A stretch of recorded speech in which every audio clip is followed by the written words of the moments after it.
when Cameron was 15, his sister passed away in a car accident. And unfortunately, Cameron was home alone when this happened. My husband and I were out of town for the night.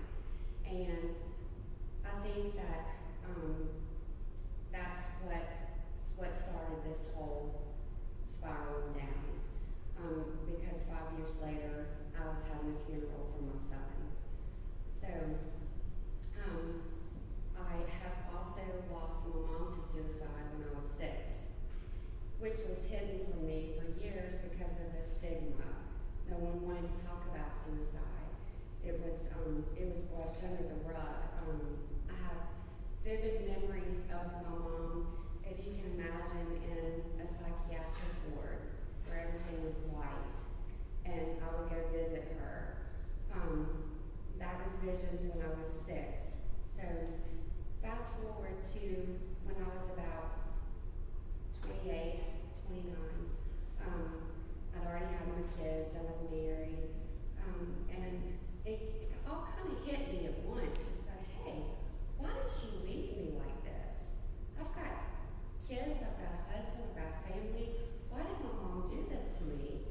And so I figured out that throughout my life, I was dealing with depression, and around 2004-ish, I went and started some antidepressants that I still take to this day, and I'm not ashamed. I have to have those to maintain an even line in my life, and I understand that. Throughout the years, I've had to try other antidepressants.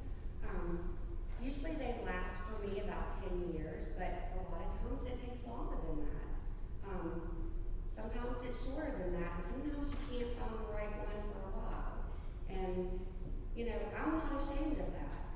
Last May, I had my first bout with anxiety. I mean, it just happens. And the first thing I did was email my doctor and say, hey, I'm struggling here. What should I do? So I went into my doctor, because if we have a sinus infection or a cold, or we break our foot, where do we go? To the doctor. If you're not feeling well, it's okay to go to the doctor. Your mental health is just as important as your physical health. It all works together.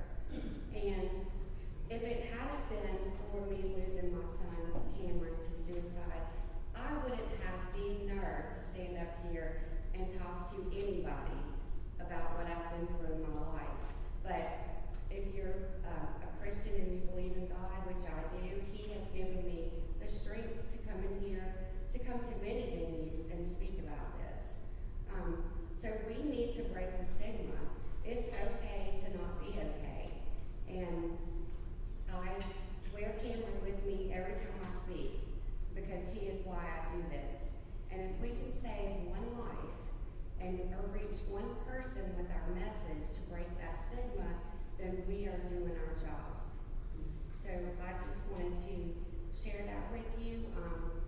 NAMI has a lot of information out at the tables if you'd like to get some. We offer many free services like peer-to-peer support groups or family-to-family support groups. So does the American Foundation for Suicide Prevention. There's lots of resources. Now we really want to try to get somebody before they get into that tunnel and aren't able to see out of it like my Canada did.